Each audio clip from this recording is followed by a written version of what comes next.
I runga I te whāriki whero ngā kaimahi me ngā kaiwhakaari o te kiriata Deadlands e hi koe tahi ana I ngā pō, hei whakanui I te whakarewatanga o taua kiriata reo Māori ki te ao.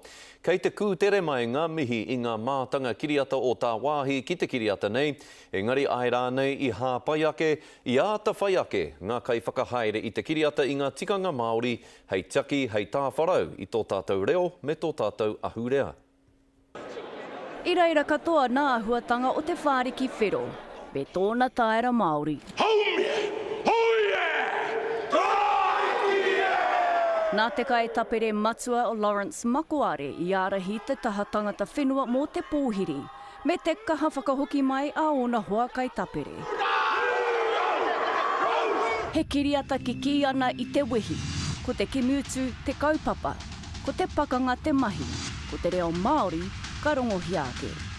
He mahi nui mā tētahi kaitohu no Fiji. It was a responsibility and a privilege and something also that I didn't want to feel overburdened by. Nā whai anō I whai mātanga reo Māori, tikana Māori, hei kai tautoko māna.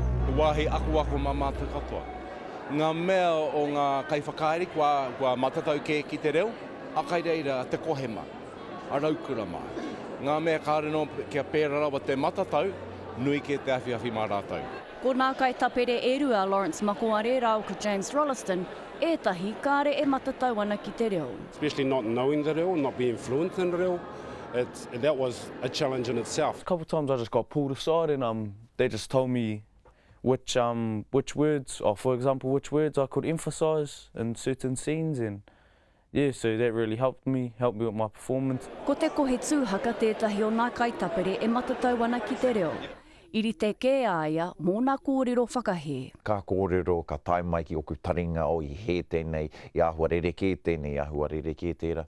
Ki au nei, ki te kōrero pai, ki te kōrero kino, ka re kore kei te kōrero. Ko haere koe ki te kite, ko uti koe o moni, ka wai. E kore kai rero e tahi e tohu mai ana, me pēni me pēra, kei te pai. E kore mātou e ki nei kuoti noa te āhua ki te reo, nā ene o ngā mahi.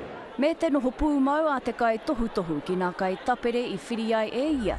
Me te pūkeno o te mahi whakaari, te whainga kātahi, ko te reo, ka rua.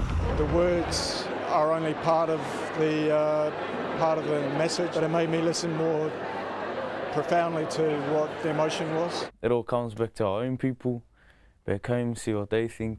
I te mutuna I ho e kore tā e te whakaiti I tētahi kaupapa e kawe nei I nā tikana o te Māori, ki te ao, me te tūwhakahihi ki te rongo ki te reo ka rere, I te Māori ka kitea, I te kaupapa e rangona ana.